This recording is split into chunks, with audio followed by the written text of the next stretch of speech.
Welcome to the Strata Leadership Show, a podcast designed to help you gain clarity, lead effectively, and drive results for yourself, your team, and your organization. I'm your host, Dr. Nathan Mellor. Well, today on the Strata Leadership Show, we have someone that is truly irreplaceable in my life and someone that I cannot wait for you to hear from. And I know I say that with all the guests, but one of the promises that we made is that we would only have people on this show who were really trying to do something to make life better for other people. But this person today happens to be my dad. And so I know a lot of people are excited to hear from my dad, and he is someone that I obviously love very much. And if you've heard me speak, you've probably heard me tell stories about him. And today happens to be his birthday. And so I thought, what a great day to have him reflect about his life, reflect about the things that he's learned along the way. So I'd like to welcome David Mellor to the show today. Welcome, Coach. Thank you, son. Take a lap. I'm really thankful for the chance to have some time together today. And this show is designed for people who are leaders, people who are learning to be leaders. And part of that is learning about their stories, how they became to be who they are today. So tell us a little bit about your life growing up, moments that helped you realize that perhaps you could serve people as a leader. Tell us about life in Marietta, Ohio. Well, it's a little town in right across the river from West Virginia, Appalachia. My father was a letter carrier. My mom worked various jobs. I had an older brother, an older sister. Did not do real well in elementary school, but I had a lot of teachers that really cared about me and made me feel like they knew I was trying, even though I wasn't succeeding particularly well. When I finally got into middle school, I began to be able to pass a few classes, and things kind of looked up a little bit from there. So I've been to Marietta, and I've been able to see where you grew up in the historic place that you called home. At what point would you say growing up that you started realizing that people listened to you, or that you being a leader, that you had something that people might have responded to? Probably like a lot of people. I think for me, the first time of having success was playing sports.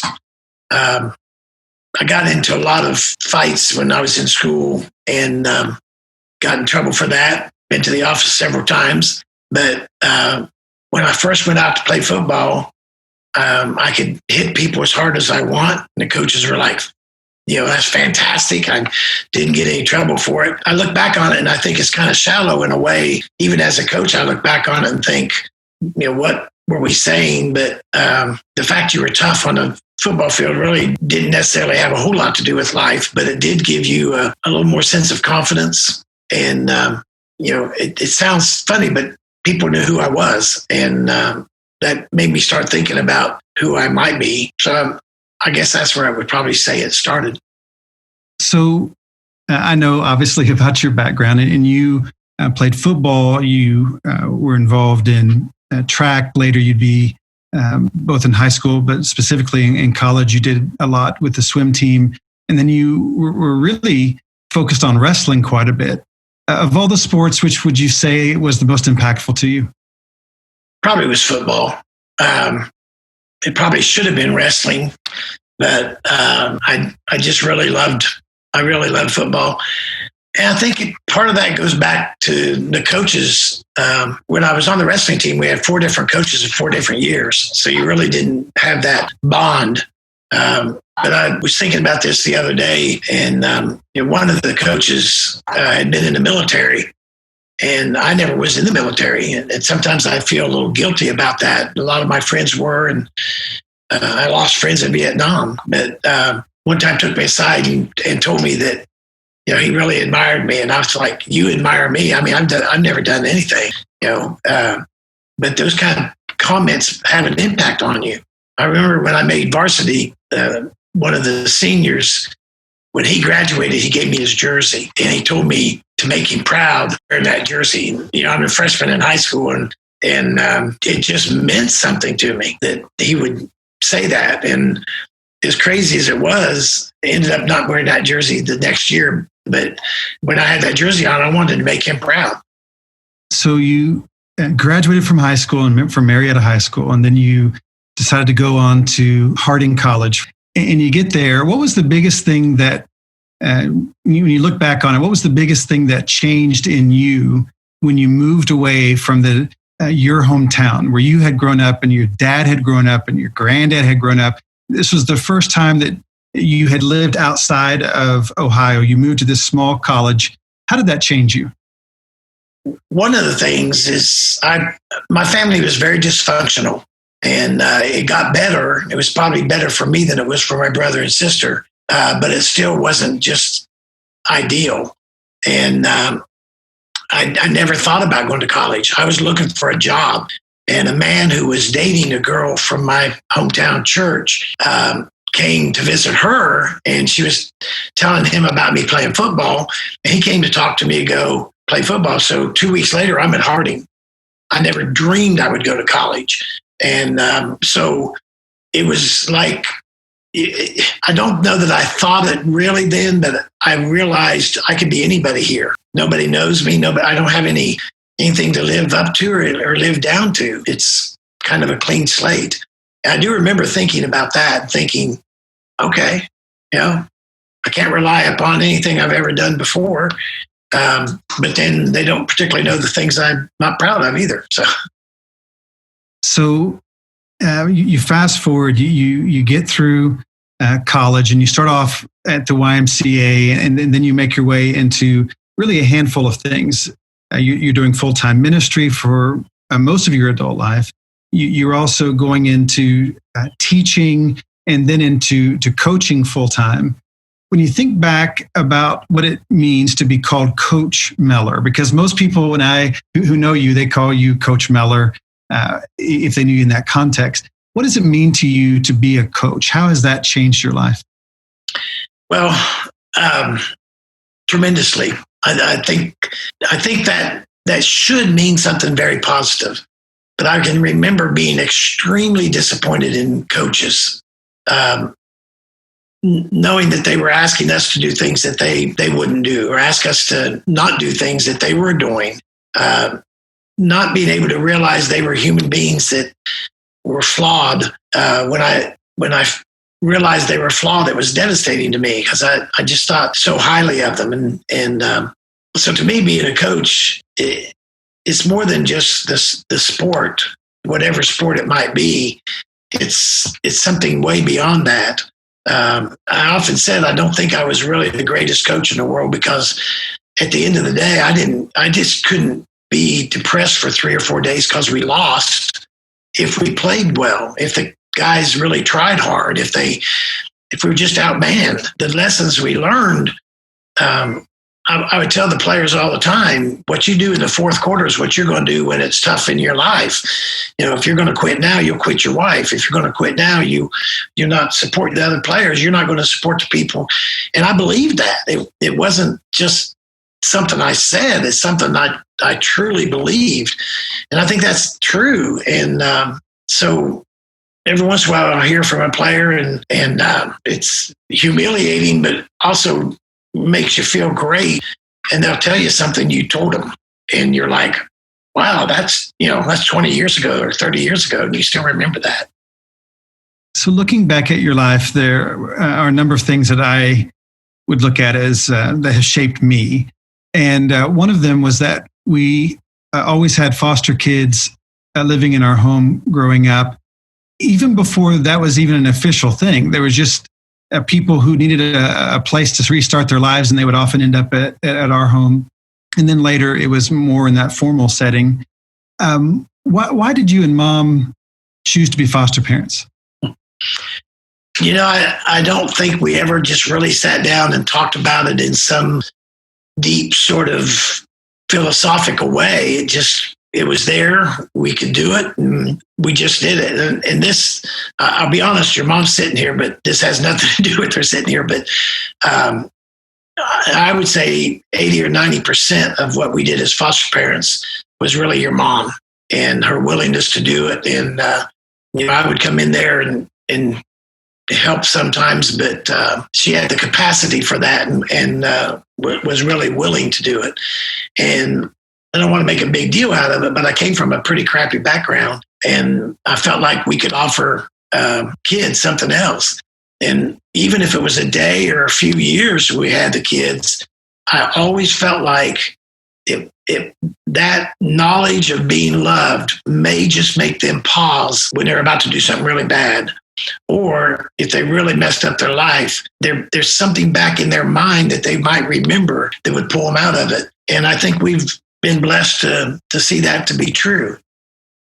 So you have one theme in life, but you have multiple ways of expressing that theme. And so to me, who you were as a preacher on a Sunday morning, or as a teacher at school on the Monday morning, or the football coach on Friday night, me growing up in our home, there was no difference between the three different ways that you lived out who you are. And so to me, Coach Mellor was not different than preacher Mellor, which was not different than the teacher either. So looking at that, at some point early on, you decided to go into ministry. You had been working at the Y, you've been working around athletics, and then you saw an opportunity, and then you chose to go into ministry. And then you, for the next few decades, focused your life there. What would you say was the greatest thing about being in ministry? My safe place when I was a child. Matter of fact, not too many years ago, my mother died. She was 86. And when I went to take care of her and be with her a few days, and then she died, when we went to the funeral, some of those sweet ladies, when I was just a little boy in a not real good situation, I'd go to church and those sweet ladies would give me hugs and pat me on the cheek. And some of those sweet ladies were there. And I can't tell you how I felt when they would put their little wrinkled up hands with arthritis and pat my cheek, call me my nickname. And I just wanted people to have a safe place. And I felt like church could be that safe place. And I was never a particularly good student. I can't spell. I have a lot of difficulties and those kind of things. And this will sound funny, but I can talk. And it was a way of being able to communicate my thoughts about what God had done and what God could do, but I could do it verbally. And I felt comfortable doing that, where if I had to go sit down and write something, I just was blessed with a lot of good secretaries and a good wife. But I think I like ministry because to me, you're just there to try to help people and serve people. I know that sounds kind of idealistic, but that's really how I felt about it. So at Strata Leadership, we have a program called the Institute for Emerging Leaders. And you can really be an emerging leader at any point in your life. The idea is not so much about the age, it's about the identity of going from being a doer to being a person who is orchestrating the doing. And that shift from thinking of yourself as one thing versus another is a big moment, and they refer to that as an emerging leader moment. When you think about people who are on their journey as leaders, and they're in that moment of their beginning to understand that they could make a difference as a leader, what advice would you give leaders who are beginning that journey about life? What would you say would be important for them to focus on to be able to have a meaningful life as a leader? One thing I think when we talk about leaders, we usually think about somebody who's out front. And I've thought a lot about this. Things aren't accomplished. You've got to have that leader, that what I might call the rah-rah guy or the visionary or the person who's sees the big picture and wants to get it done. But where success comes is what I like to call all those little leaders. Like when you're coaching football, you can practice and practice and practice. And you're the, quote, coach, you're the leader. But when that whistle blows, you can't go out there and play the game. And you've got to have that leader on the line. You've got to have that leader in the backfield. You've got to have that leader on the bench, the guy that's the B team or maybe even the C team to keep the bench involved. And to me, you don't, I think some people may, I'm going to grow up to be president or whatever. Maybe that's true. But just if you can get people to lead where they are, what normally happens is somebody will recognize that and give an opportunity to lead in a bigger way. But if you're not leading when nobody's really looking, you're probably not going to lead. If you were given that opportunity, you'd probably fail. And so my advice to them is just lead where you are. We had a bunch of kids one time wanted to do something really great at a church, and they went to their leadership of their church and asked them, we want to do something great for the church. And they asked them to clean the blackboards and dump the trash cans on Wednesday night after church. And the kids came to me, they were so upset. They thought, we want to do something great. And they want us to clean blackboards and dump trash cans. And I said, fantastic. Clean the blackboards better than they've ever been cleaned before. Clean the trash cans better than they've ever been cleaned before. And it won't be very long until they're asking you to do what you're thinking right now. But if you don't do the blackboards and the trash cans, you're never going to be asked to do anything else. This recording is being made in the midst of the COVID-19 pandemic and then the economic crisis that has come with that. Matter of fact, today has been the greatest drop in the value of a barrel of oil ever. It's a tough time for people. When you look at what is it that allows people not to give up, and when you think, what could I offer to someone about not giving up? What advice would you give people about having the mindset needed not to give up when life is hard? This may sound crazy, but I think people need to have failures in their life. When I was in college, I was on academic probation. Then I was on what they call strict academic probation. I was just a breath away from not being able to make it. And I found my high school transcript the other day. My senior year, junior year, and sophomore year, I made straight C's except for art, chorus, and athletics. And I got to college, I wasn't prepared for it. So I think you got to have some failures or have made it through some tough times, or when you finally hit that time, you're not going to make it. And most of us have those times. Most of us have something that we've had to persevere through. And I just look back on that and say, okay, if it really gets bad, can we make it? And this isn't a generational thing, but we haven't had that for several generations. That as a nation or as a group of people, maybe individuals have. But I think it's a real test to what is the character of America. The Vietnam was tough, but it's different. Maybe the Second World War was the closest thing we could come to it. So it's going to be a real test. And I just hope that people have persevered through difficult financial times, difficult marital problems, maybe difficulty with their kids, all kinds of things that you persevered through. You made it through that. Build on that. If you did that, you can do this too. This kind of goes back to coaching. When you want to quit in the fourth quarter and you're over there waving at the coach. I remember head coach and I got into a real argument one time on the sidelines because one of the guys was waving. He wanted to come out of the game. And he said, "Coach, you see him?" I said, "Yeah, he's staying in there." And he was mad. He said, "He wants out." I said, "I don't care. He needs to know that he can play 2 or 3 more plays." And I think that's kind of true of life.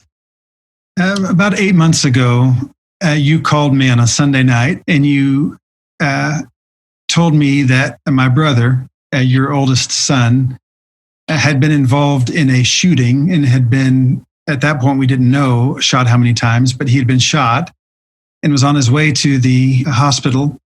He survived that.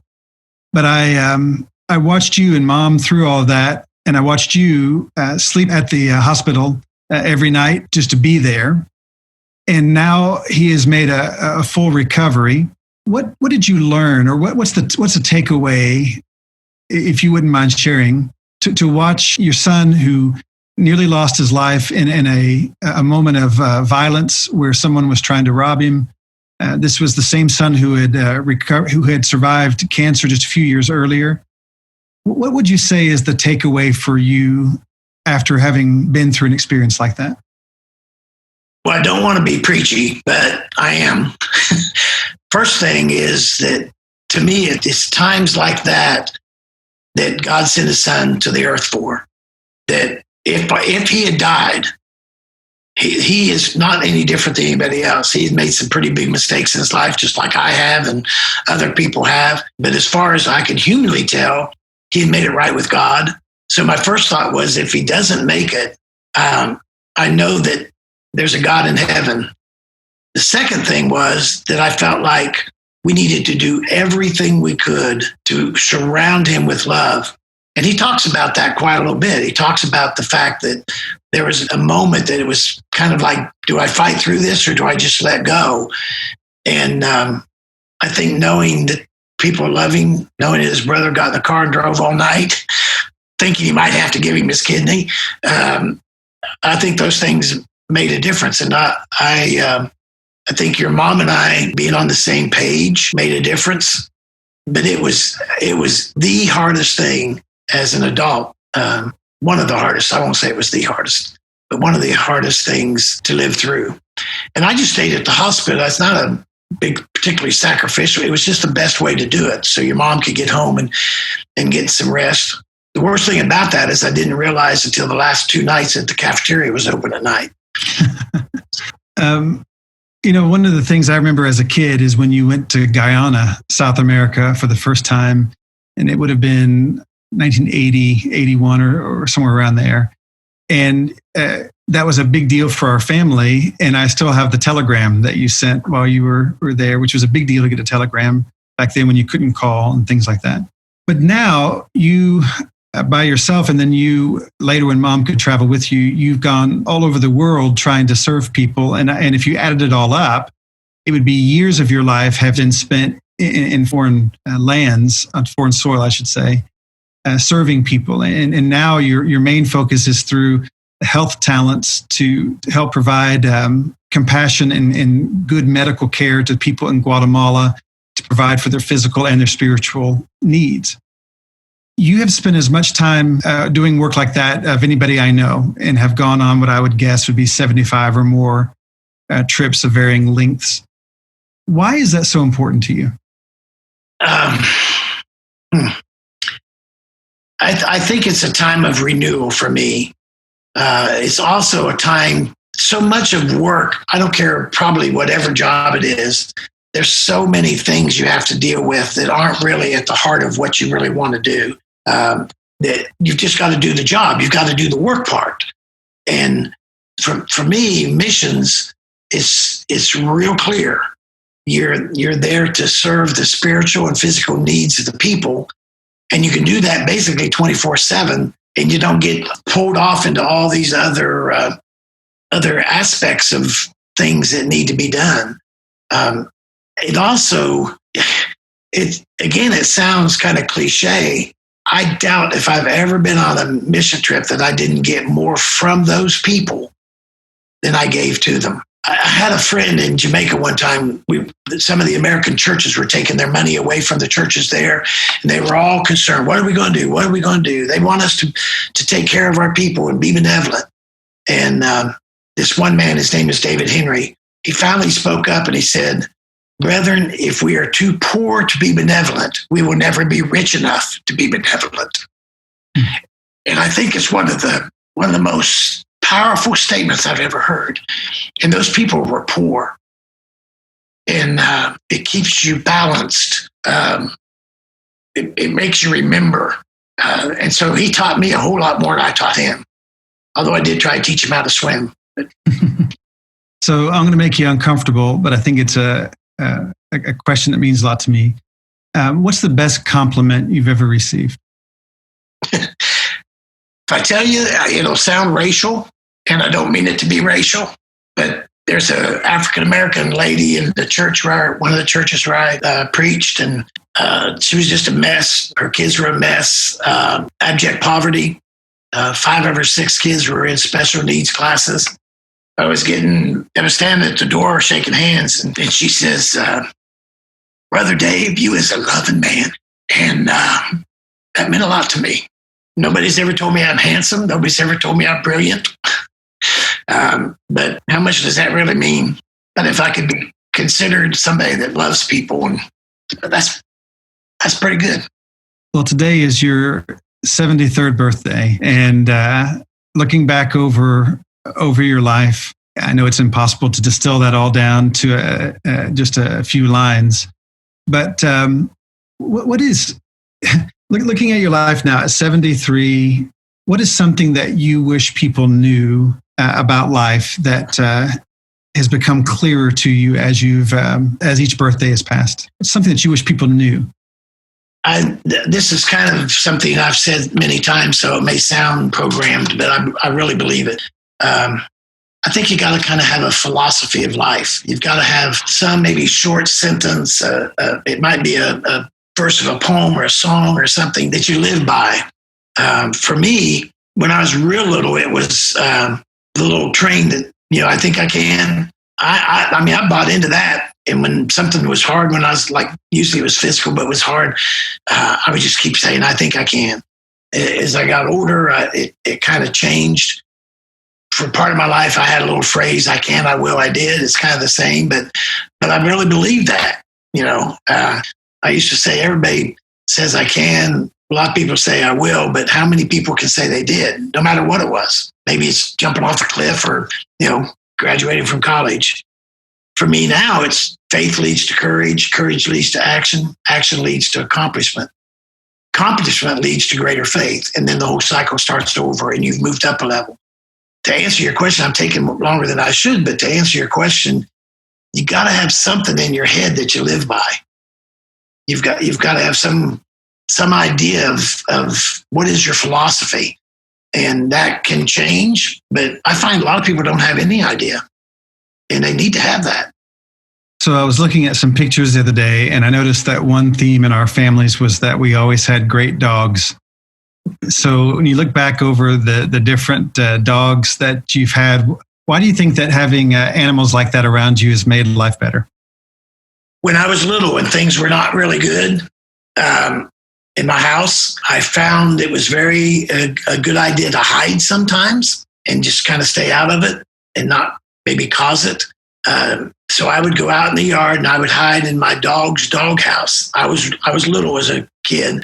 And I'd get in the back of the doghouse and he'd lay in the front of the doghouse and they never could find me. His name was Duke.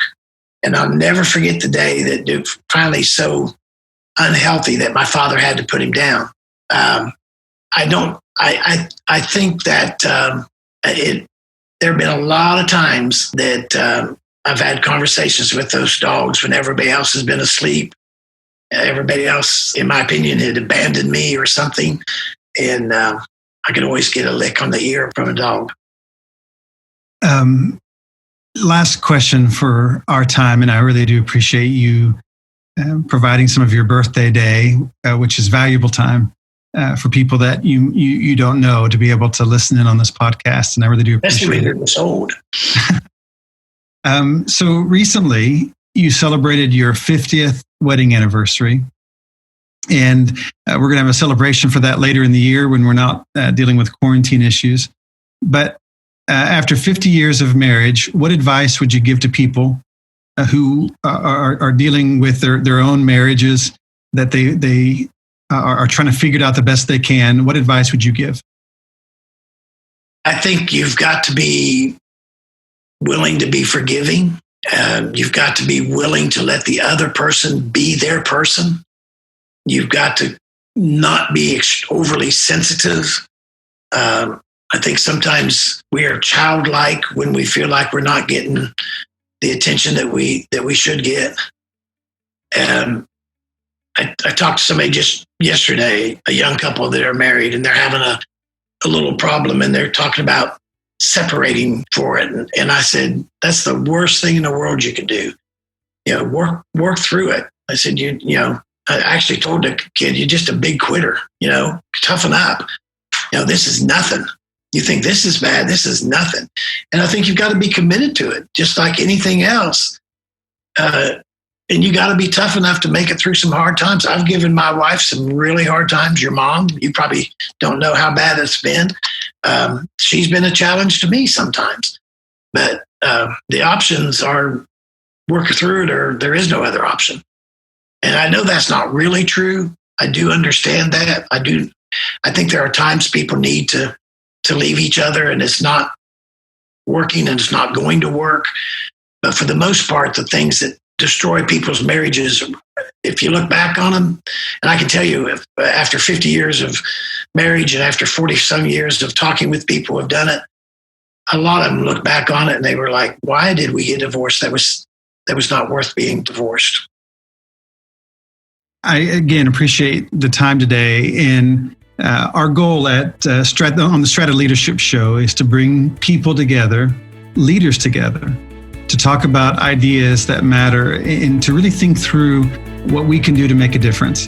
If you'd like to learn more about Strata Leadership, we provide assessments, coaching, training, all the things that you might need. We would invite you to look to strataleadership.com where you can learn more about what we do. And we are always looking for opportunities to serve people. Leaders set the tone, they set the pace today, and have a great day.